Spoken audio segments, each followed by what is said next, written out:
The one thing you have stepping into a new firm that your partners don't necessarily have is you have time to spend meeting people and figuring out ways to help the portfolio and help the firm. When I came on board, it was about figuring out how to build relationships that I thought could be long-term and meaningful. 99.9% of meetings that all of the soft tech partners take come through very warm introductions. We're all pretty direct, and we're a little bit of what you see is what you get. A really, really big important thing, I think, for us as early stage investors to be thinking about and encouraging our teams to do is to be thinking about building diverse teams early. The more that we can help our companies bring in great diverse candidates, I think in the long term, it starts to pay off in a lot of other ways. Welcome back to Venture Confidential. I'm your host, Peter Chapman. In today's episode, I interview Stephanie Palmieri, a partner at Softtech. We talk about her early career in venture, what she's learned as a coach and someone who is coached, and we talk about building diverse teams. If you've got questions about HeavyBit or are interested in being a guest on this podcast, email me at vc@heavybit.com. Stephanie, welcome to Venture Confidential. Thank you for having me. I'm really excited about this. Let's start with you. How did you get into venture? So I spent the first decade of my career living and working in New York City. And at the very end of that, I was in business school at Columbia. And during the time I was at Columbia, the New York startup scene was really starting to take off. It was 2009, 2010. Not a great time to go into banking. Excellent time in New York to go into startups. So I spent my 2 years at Columbia really working with the evolving New York ecosystem. Thinking, and the reason I went to Columbia was thinking I was going to spend the rest of my life in New York. And instead, I finished up that time and realized, A, I had a big interest in working in venture. But B, it's like, if I'm going to do this venture thing, I think I need to be in California. And at least for a couple of years and build relationships out here. And so I threw my stuff in storage. I got rid of my apartment. And I moved out here with 2 suitcases. And I just started networking. And I had a pretty limited network in California. I'm a lifelong East Coaster. And I was sleeping on a friend's floor. And through some folks in my network, I got connected to one of Softtech's LPs. And for your audience, in case they don't know what an LP is a limited partner. So they're the investors in a venture fund. And so Hans at Industry Ventures is like, here's a couple people that I've just given money to. This one's hiring, this one needs to hire, this one probably isn't hiring. Reach out to them, tell them I sent you. And Jeff Clavier from Softtech was one of those people that I reached out to. Jeff was not hiring, but kind of maybe needed someone. And so I sent him a note, and he's like, gave me some great advice about why I should do venture later in my career. And then published that advice to his broad audience, took out my name, but people I knew realized it was me. And so I kind of ignored that he did this. And I was like, he had really great advice. And I want to talk to him about doing venture at some point and maybe working at a startup out here. Yeah, wait, what did he say? Why defer venture? I think he thought I was younger than I was and didn't have any operating experience. He kind of read the 3 lines of hey, I just graduated and thought I was undergrad or, something like that. My goal was to get a meeting. I wrote a couple very effective lines and effectively got a meeting. And so I wrote back to him and I was like, hey, I'm interested in this venture thing. I'm also very interested in operating roles at startups. So, if you have time, I'm living out here now. And that meant sleeping on a friend's floor. And so he ended up having me come in. I sat down with him and he says to me, so I'm supposed to convince you to not work in venture. And I looked at him and I was like, well, yeah, but I just got here and I'm pretty stubborn. So I'm going to try for a couple of months at least. But why don't we talk about startups? So we talked for 30 minutes. Great conversation. A couple days later, he says, come in and meet my partner, Charles, who was Charles Hudson, who was the other partner at Softtech at the time. Great conversation with Charles about startups. Jeff wants to chat with you. Go to Jeff's office, and Jeff goes, well, you're not going to take my advice, so here's what you're going to do. You're going to work for me for the next 8 weeks, prove we need someone, and you're the right person, and maybe that'll hire you. Can you start today? So that's how I started at Softtech. And so about 4 weeks in, he made me a full-time offer. And I've been at Softtech now for, I think it's actually 6 years this week. Congratulations. Thank you. What were those first 4 weeks like? They were a little insane. So the first 4 weeks were really, the fund was going through a transition of Jeff on his own to having a small team. And Charles was a venture partner at the time, so he was also running a company. And, we had Ashley Cravens, who's now our head of operations, who was, helping Jeff administratively. But there was a lot of just stuff that needed to get done in terms of putting processes in place. From a deal flow management standpoint, there were a ton of Jeff has amazing deal flow. And at the time, the expectation wasn't necessarily on me to bring in new deals. It was, hey, we don't want deals to fall through the cracks. So we've got all this stuff coming in, filter through what makes sense, take meetings with things that make sense that maybe I don't have the time to meet with.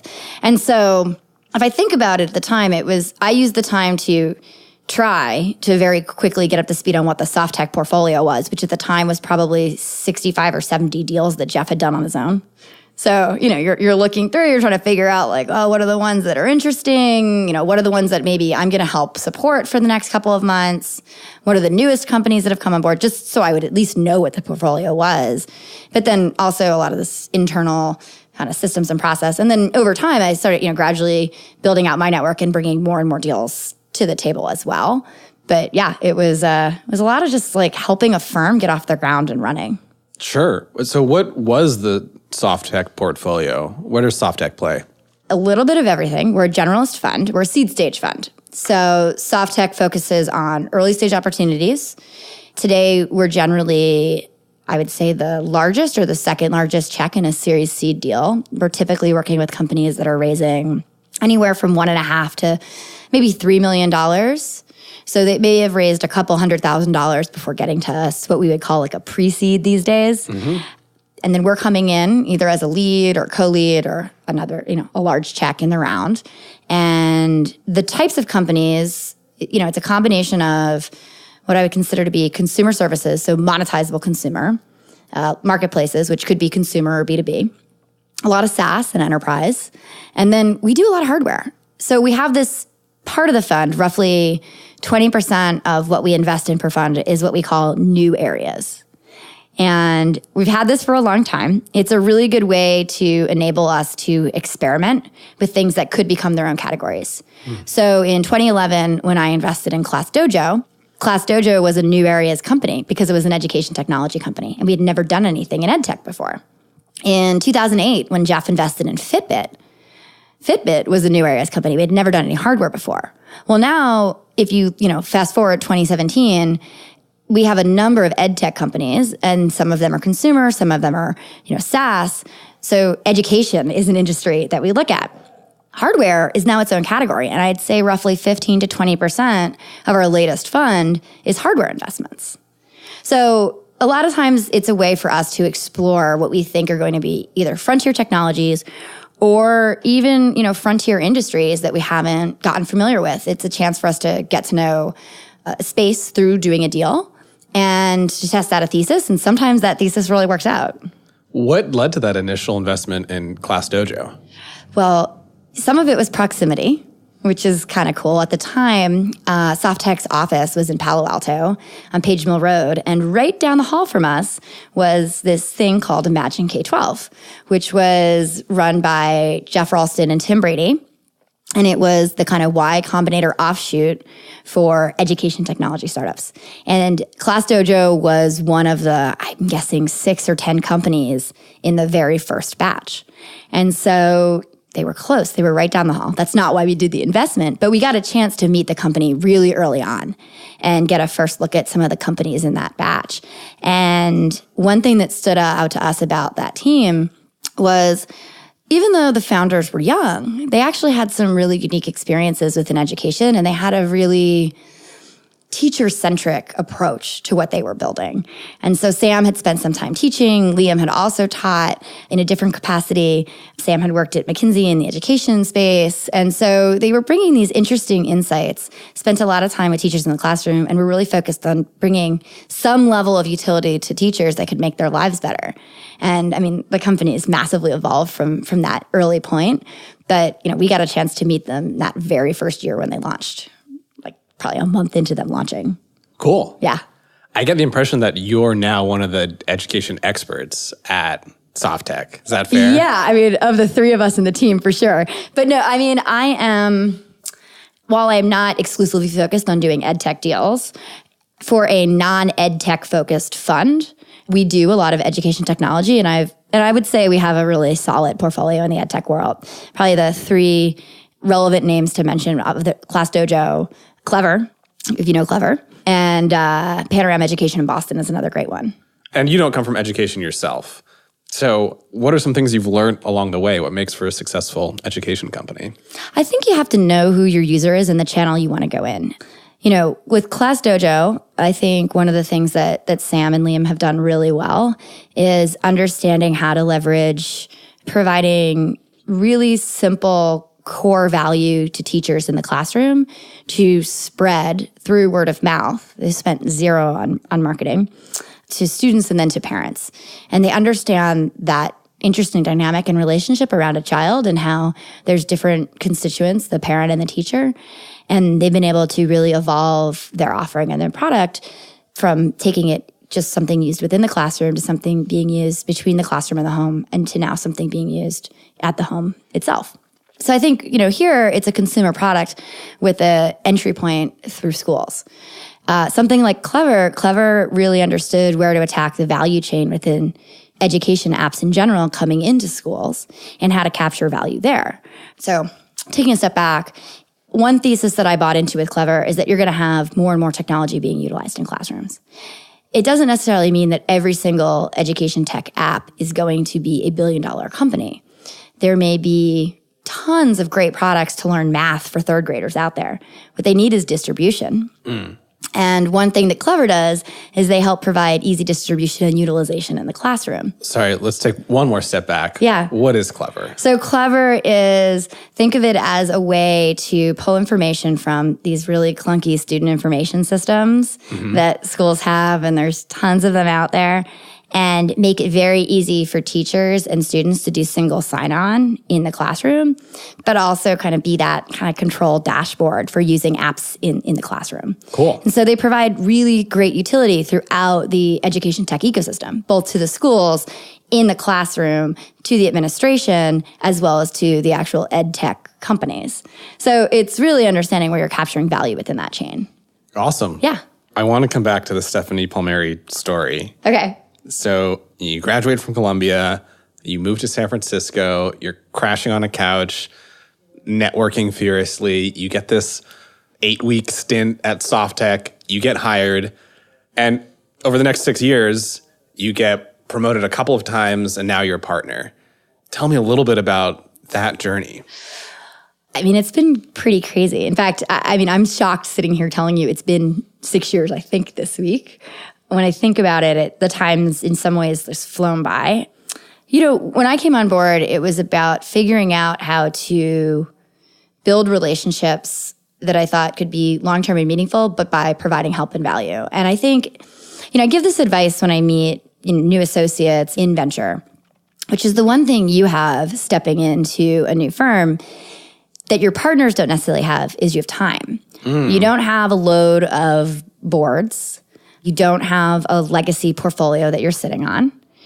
You actually have a lot of capacity to spend meeting people and to spend figuring out ways to help the portfolio and help the firm.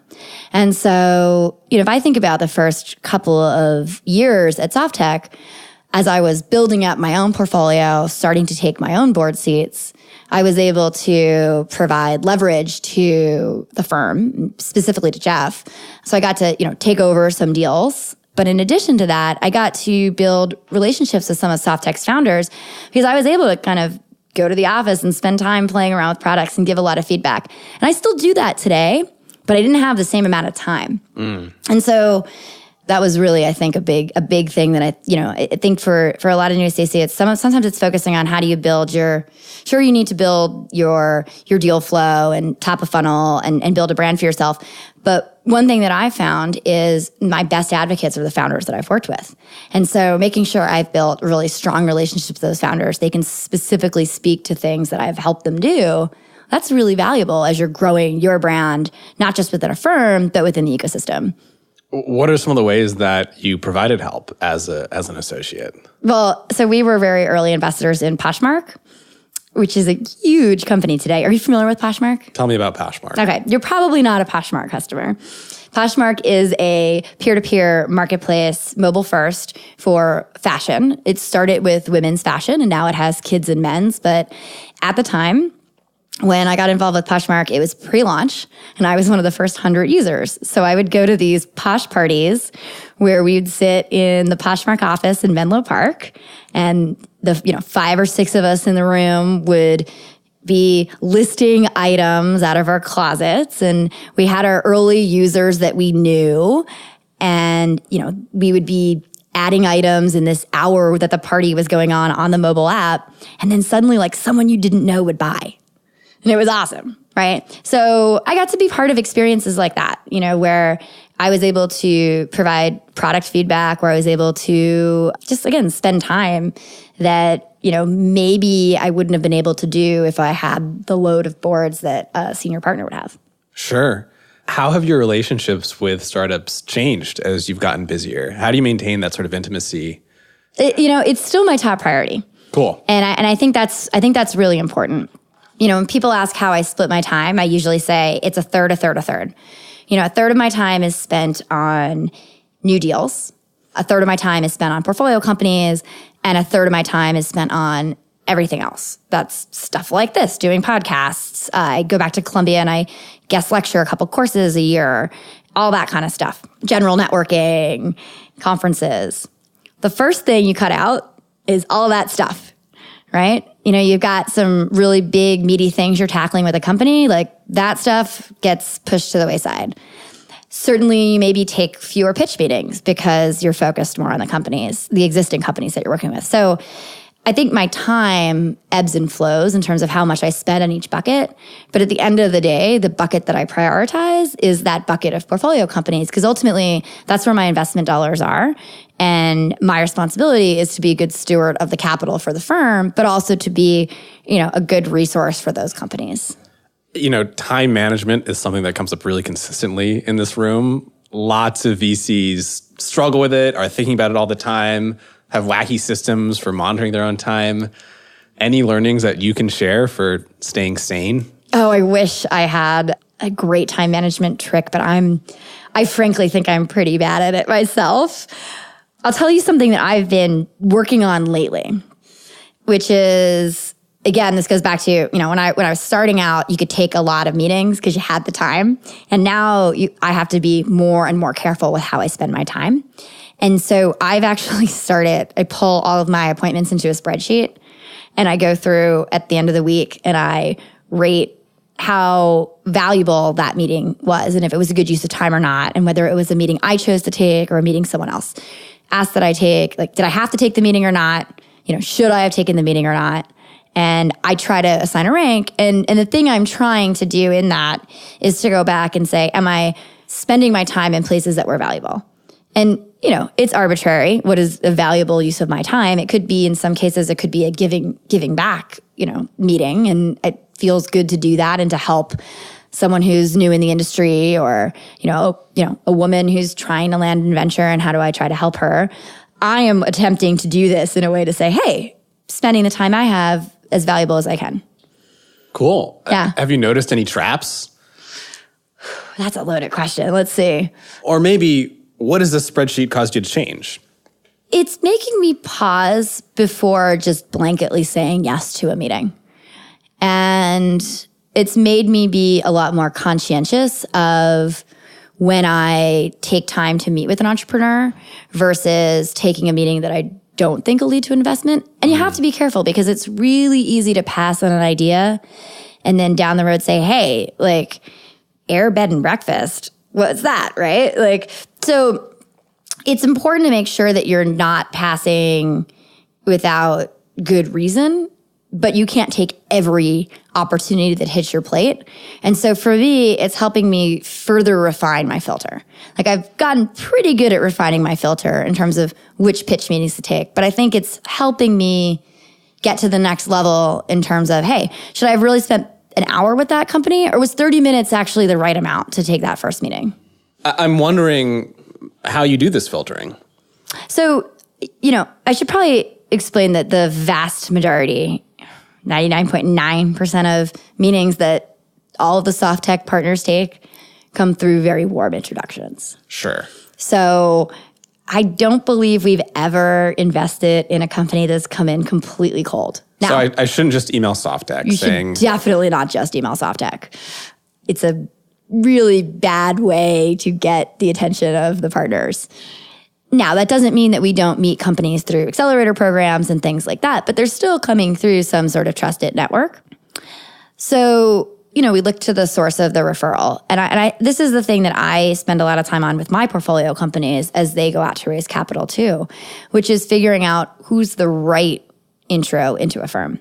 So I like to advise companies that are looking for funding, whether they're mine or whether they're companies coming in, and an introduction from someone who's invested in you or someone who's spending time with you in some other capacity, like an advisor, is a lot stronger than someone who met you at a conference once, right? So what's the signal to noise ratio? How quality is the introduction and how quality on both sides? How well do they know what I'm looking for? And how well do they know the founder? And so the stronger the signal, the more likely I am to say, hey, absolutely, definitely want to meet that company. Otherwise, I probably need to take a few more steps to figure out if it's really worth my time and the founder's time. I think the best sources of referral for us are, first and foremost, our CEOs and founders. I mean, they know what we like. We've invested in them. They have a really good sense of what it's like to work with us. And so if one of my CEOs makes an introduction, well, that's coming in really warm on both sides.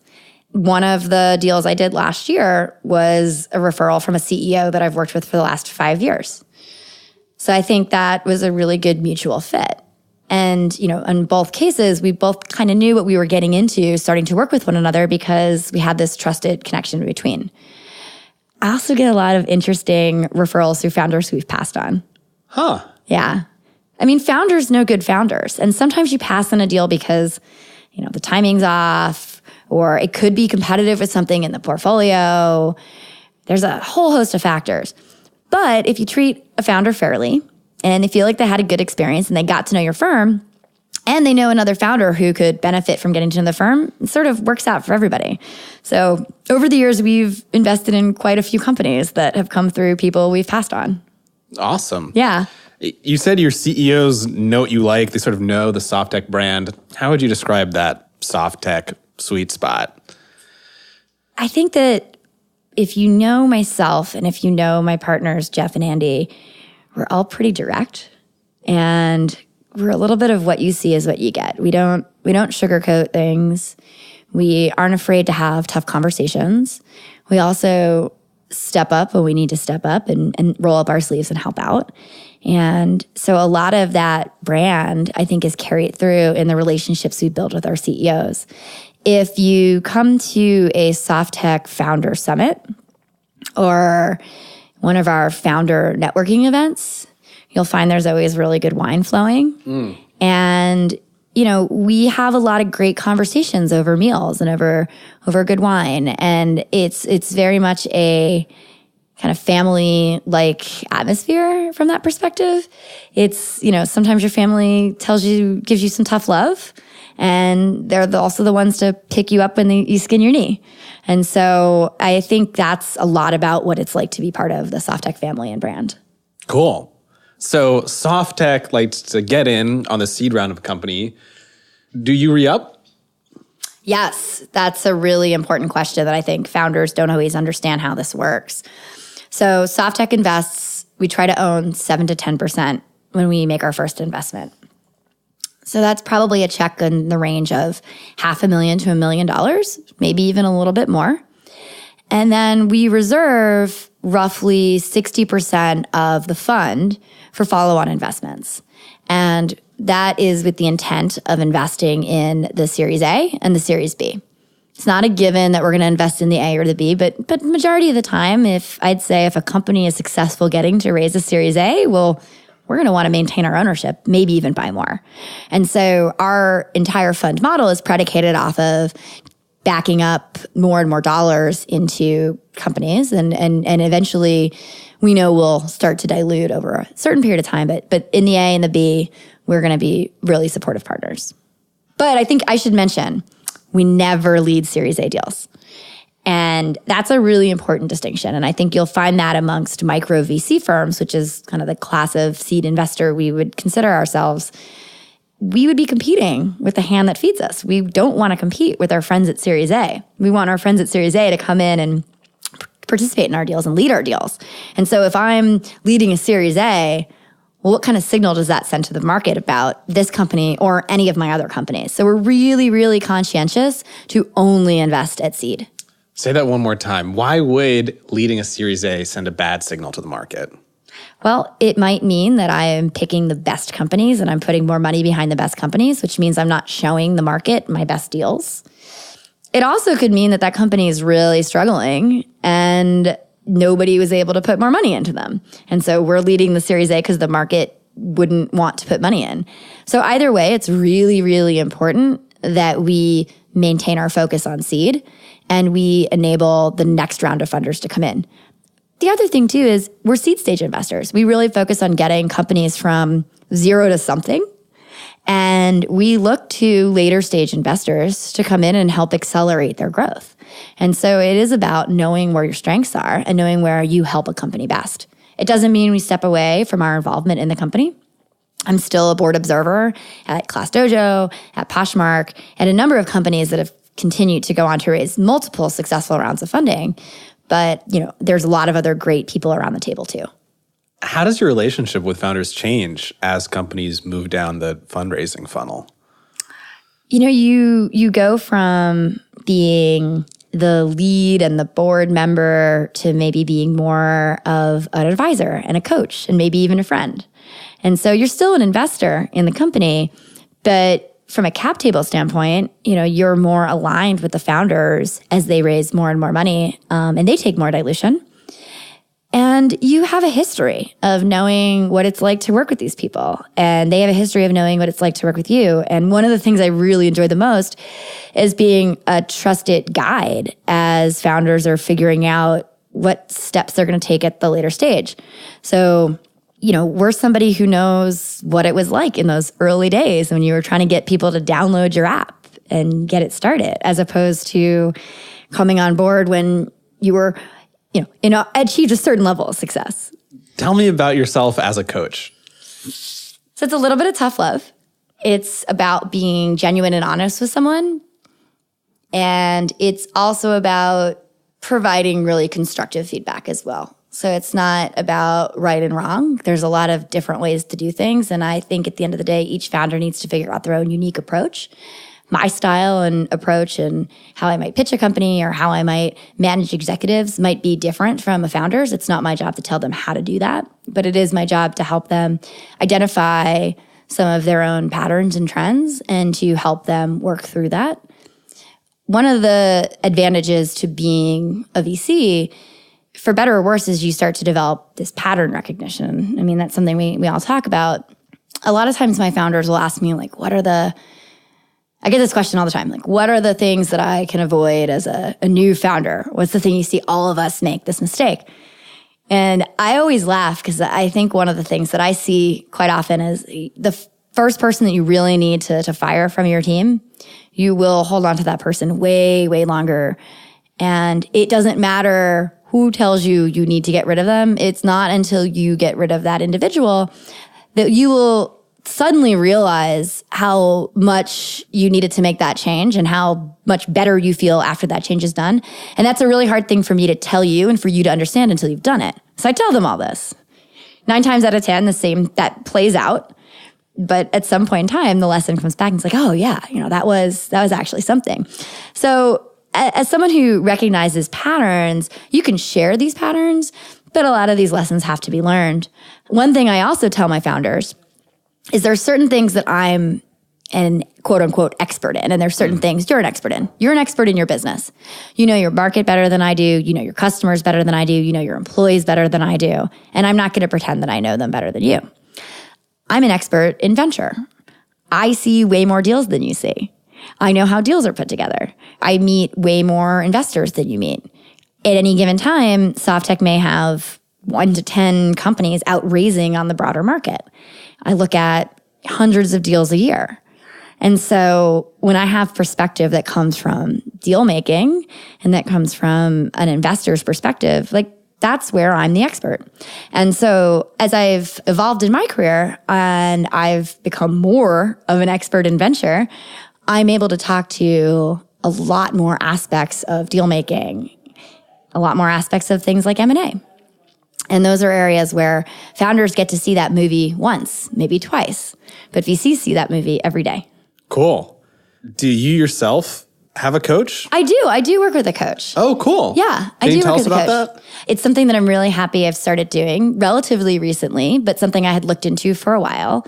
It's funny in venture, unlike, big companies or even small companies, you don't get a lot of feedback. And I understand that because for founders that there's an interesting power dynamic there. And so it's been really helpful for me to have a sounding board and someone who can give me feedback and help filter feedback from other people in a safe way for other people as well. And so I'm a big advocate of working with coaches, and I encourage my founders that want to work with a coach to do that. I think you have to be open to coaching, though. A coach is only as good as you allow that coach to be. And so if you want to step into working with a coach, you've got to be receptive to doing the work and putting in the time. And so one thing that was important for me in deciding to work with a coach was actually having real goals for myself as to what I wanted to get out of it, and knowing that I was going to be working with the coach as long as I was working towards those goals. Cool. Yeah. What are you working on? Oh, that I'm not going to share. Okay.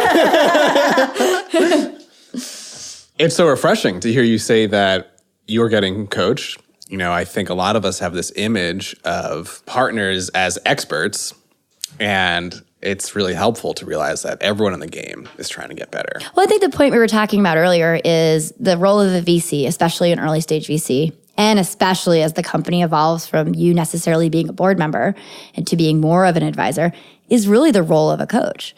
And so I think there's a lot of value you get from sitting on the other side of that and seeing what it's like to work with a high value coach and seeing how you leave those meetings. And you can take that and you can use that, with your companies as well. So there's a lot of techniques you can learn that will, hopefully pay off in terms of working with founders too. Anything that you can share with us in terms of how you approach a coaching conversation? Yeah, so one thing that I've been interested in testing out, and I'm just starting to do this, is leveraging personality tests. And so when I start working with a new founder as a board member, and this is just a new test for me, so who knows if this is going to work, but I'm using DISC as one of the tests out there. There's a bunch of them. There's Myers-Briggs and stuff like that. So I'm very happy to share my DISC results with a founder. And if the founder wants to take DISC and share their DISC results with me, that's great. It's up to the founder if they want to do that, but I'm more than happy to share my results with them. So they have a sense of, once we're starting to work together, like, okay, here's when Stephanie gets really excited. That makes sense given how she, her DISC profile is. I'm hoping it helps me and the founders that I work with be better communicators and for me to be a more effective partner. Cool. So before you came in, I did some research. I read all your Medium posts. That's what I'm saying. I read all your Medium posts. Oh, nice. Okay. And one of the ones that stood out for me is you wrote this pretty fun post a while back about what startups can expect from a Trump administration or how to think about this new era. Yeah. The effect it's having or it might have on visas, new regulatory environments. We're now 7 months into it.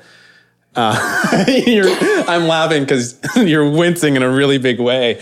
I'm wondering what's played out in terms of how our new president has affected the startup scene. Well, one thing I talked about was uncertainty around startup visas and entrepreneurship. And I think it's been really interesting to see what's been playing out. And as of yesterday or today, essentially Trump says he's probably going to eliminate the rule to allow foreign entrepreneurs to come into the U.S. to start companies. I thought it was fascinating when we had the French president encouraging lots of companies to come start in France.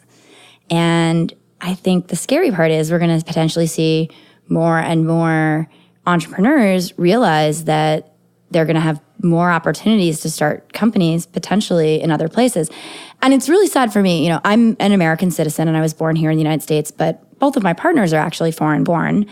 And a lot of our founders, I don't know the exact number, but I would wager to say it could be close to half of our CEOs and founders were born outside the US. And we've brought a number of companies into the US and helped them become US-based companies. Now, we don't invest outside the US, but we've invested in a ton of companies that have come from, outside the US. Class Dojo is a great example. Sam and Liam were UK citizens, and they came to the US to start Class Dojo. And so, probably the biggest immediate impact and concern for me as an early stage investor is what are the opportunities that are never going to even come our way because we're not able to get a fair shot of looking at those founders anymore. And we stand the chance of losing a lot of great entrepreneurs that would really benefit from being part of the Silicon Valley ecosystem to other geographies and specifically other countries when we really start to mess with the visa laws. Yeah. The other news story that keeps landing on my feed is just how inimical venture can be to women. I've become increasingly aware of how difficult it is for women to raise money and how shitty that experience often is. What are some things that you and Softtech are doing to try to make venture a little friendlier to women? First and foremost, I think having women and specifically women partners at venture funds is an incredibly important part of solving this problem. It means that you potentially are attracting more women to come to the fund to raise money. It means that you're looking at things with a diverse set of eyes. And the more women that get funded, the more women GPs, the more women that get funded, the more women that can start companies, the more balanced the room becomes. And so first and foremost, I look at a big part of me going to work and being at Softtech every day is, whether I want to or not, I'm a role model for females in the industry, and I want to be one. At Softtech, we've invested in a lot of female entrepreneurs. I'm proud to say that I'm not the only one who's backing those women. We have a lot of great female founders at Softtech that both my partners, Jeff and Andy, have backed as well. We're both in Launch Darkly. Edith. I love Edith. Huge Edith fan. Edith is amazing. And my partner, Andy, led that deal. In fact, it was one of the first deals he did when he came on board at Softtech. And so, it's founders like Edith. It's founders like Laura at Shippo and Mathilde at Front, who are going to forge the way for the next generation of female founders. And I'm really excited that we at Softtech get a chance to back those women. I think the second piece and the important thing that I've been thinking a lot about lately is, so if you look at the top of the funnel, you need to see female GPs and you need to see, more female founders. But in order to get that, you need to see more women in executive leadership roles at startups. And so how does the next big platform company spit out a bunch of great founders who are women? Well, it starts with having a lot of great female executives on the team. And so it's really hard to be the other on a team. And if you think about a 5-person company, coming in and being the first female or the first non-white person on the team might feel a little intimidating. It's a heck of a lot harder if you've gotten to 10 people. It is drastically harder if you've gotten to 20.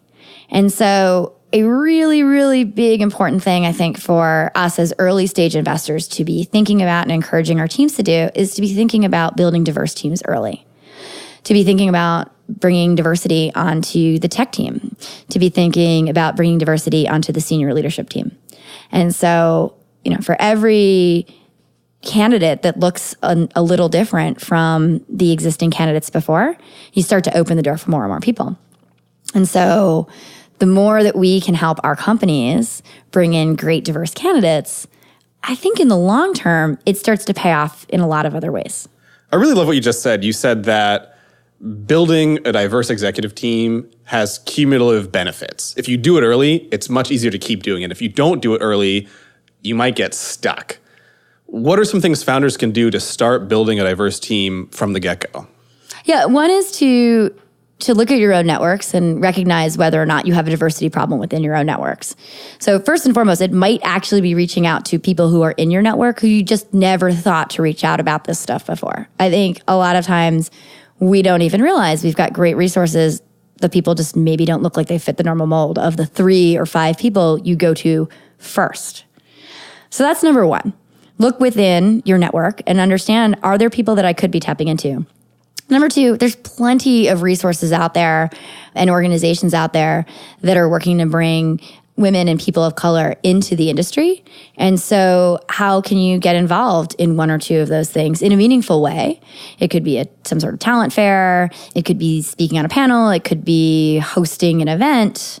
And one of the things that a lot of my portfolio companies have done successfully, and this works for all candidates, is host these sort of meetup events at the office. You get a chance to show the office off and ask, the people on your team to bring a handful of people. And maybe you implement something like the Rooney Rule, which says that, hey, for every, and in this case, these events, it might be a little different, but, if you're going to host a cocktail hour at the office or you're going to host a lunch at the office, you make sure that at least, a third of the invites are women or underrepresented minorities.